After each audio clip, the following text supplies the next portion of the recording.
much better chance of supplying the student exactly what he or she needs. Probably the worst problem, though, with the grammatical syllabus is that it's boring.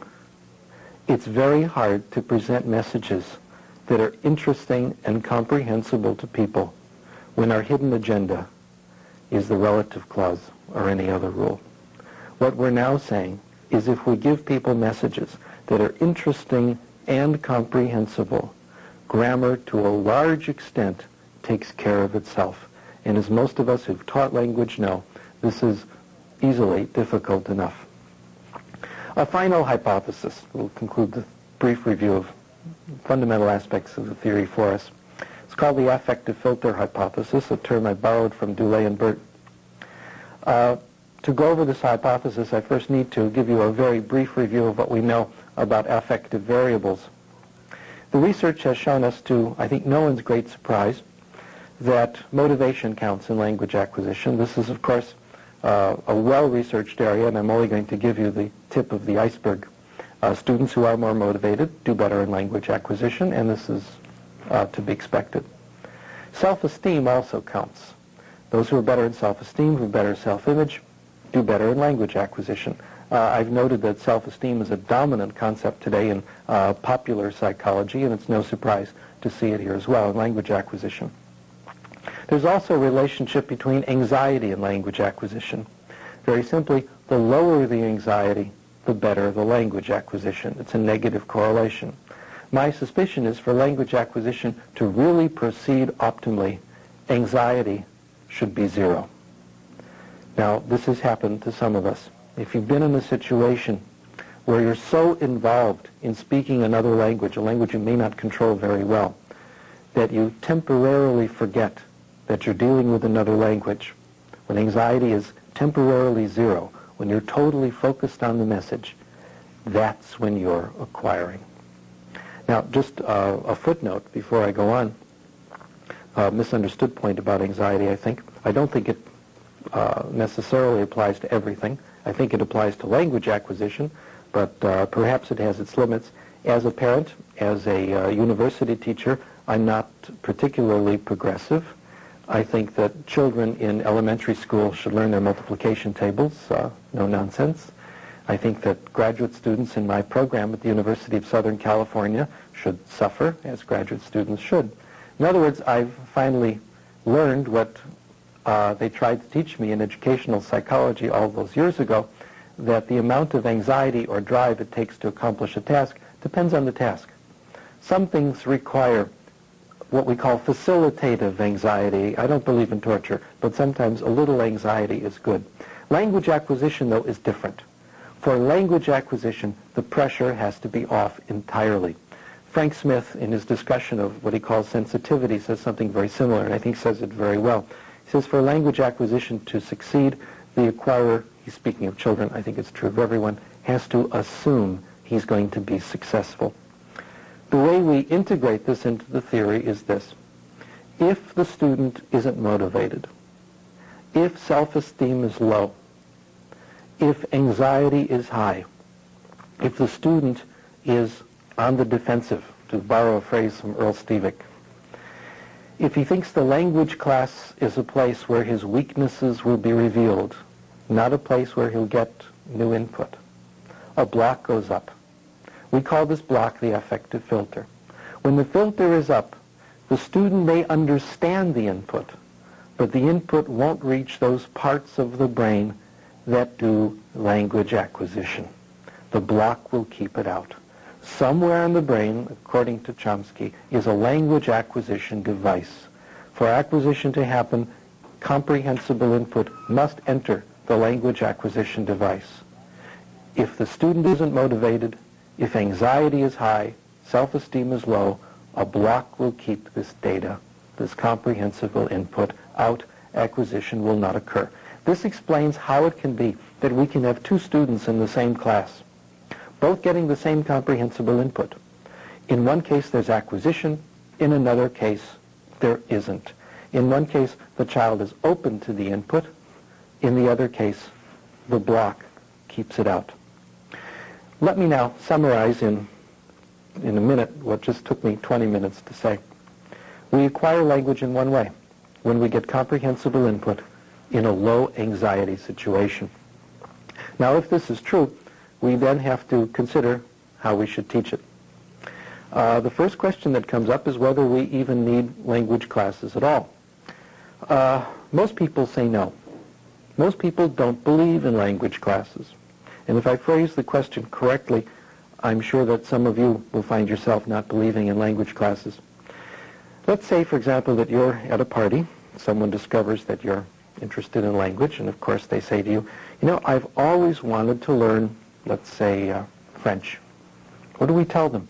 Go to the local school and take French 1, go to the university and take beginning French, go to the private language school and take beginning French. We don't say that. We say things like, go to France, go to Canada, go to Quebec, go to the country. It seems reasonable, but it's bad advice. Let me give you my situation. Even though I live in Los Angeles, California, I don't speak Spanish. Que lástima. What would happen if I went to Mexico, which is 2.5 hours away, to try to learn to speak Spanish? I wouldn't understand anything. It would simply be noise. It would be a waste of time. But if I went to a well-taught Spanish class, a class taught correctly, the first day I could get 45 minutes of comprehensible input. That's what language classes are for. Language classes are designed to give you the comprehensible input that the outside world can only give you with great difficulty. The beginner belongs in a language class. A beginner can get more from 2 days in a language class than a week or 2 in the country. Now, let's say I take 2-3 semesters, say 50 to 100 hours of comprehensible input Spanish. Then I go to Mexico. It's a different story. I can understand a little bit. I can understand when people speak to me. I can have conversations, which are very good ways of getting comprehensible input. I can read a little bit. I can then use the outside world to get more comprehensible input. The goal of the language class then is to put you in a position so you can go to the outside world and get more comprehensible input. Now, when I first get to Mexico, after 2 or 3 semesters, my Spanish will not be perfect. I'll make mistakes. The goal of the language class, of the beginning language class, is not to make you perfect. The goal of the language class is to make you an intermediate, so you can then get more comprehensible input from the outside world. Now, in case you think this is a lowering of standards, I think it's nothing more or less than a common sense philosophy of education we all subscribe to. When those of us who are out in the field finished our university, our college language training, of course we weren't the polished professionals we are today. If your career has been anything like mine, I've learned 3 times as much every year on the outside as I did all through college, of course. But my university training was necessary. Without it, I could never have begun my career as a professional professor and researcher. The same thing is true with the elementary language class. The outside world is more valuable. Acquisition will come faster on the outside. But our goal is to put students in a position so they can take advantage of the input on the outside. Just a brief review of what's going on now from my point of view in elementary language teaching. At the elementary level, I think there are some fine methods that do what they're supposed to do. They provide comprehensible input in a low anxiety situation. And from what I can tell in reading reports in the professional literature, these are the superior methods. Students are doing better in these methods than they do in grammar programs, what we call drill and kill programs. The methods that seem to work, where there is a lot of comprehensible input, low anxiety, etc. The one I've been connected with is Tracy Terrell's natural approach. James Asher's total physical response method is another one, and Professor Asher has, I think, collected massive empirical evidence in favor of his method. And again, I think it works basically because it provides comprehensible input. I'm very positive about Suggestopedia, Lazanov's method developed in Bulgaria. Again, in fact, the research reports I've read from the United States confirm that it's a good method. I think it goes a long way toward lowering the affective filter and providing comprehensible input. As good as these methods are, they're probably not enough. They don't bring students to the point where they can actually use the language on the outside in sophisticated situations, in academic situations. As a method of supplementing the language class, we have borrowed an idea from the successful Canadian immersion programs and have been teaching subject matter in a comprehensible way to language students. Just to give you an idea, an experiment we did at the University of Ottawa a couple of years ago. It appears in the Canadian Modern Language Review, published, co-authored with Henry Edwards, Mari Vesha, and Richard Clement. We took English-speaking students and French-speaking students at the University of Ottawa, a bilingual university, and taught them psychology in their second language, in their weaker language. The English students took psychology courses in French. The French students took it in English. These were students who were not very advanced, but they weren't beginners in the second language. We found that the students not only learned as much psychology as comparison students, they improved their language competence very satisfactorily. And it was just the kind of improvement we hope of academic English, academic French, that will help them survive in a regular class. So, in other words, they got lectures in psychology made comprehensible in the second language, and they acquired language and subject matter at the same time. Other people have since confirmed our results. Right, this is the basic outline of the theory. There's a great deal more to it, but I think these are the fundamentals. I'd just like to conclude with some comments on what the difficulties are.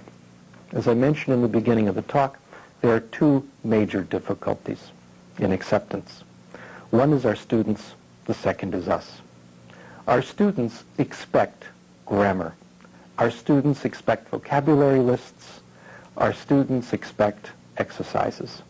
And very often, when we don't provide a great deal of grammar, they think it's a sign of professional incompetence on our part. I can think of a couple of solutions to this.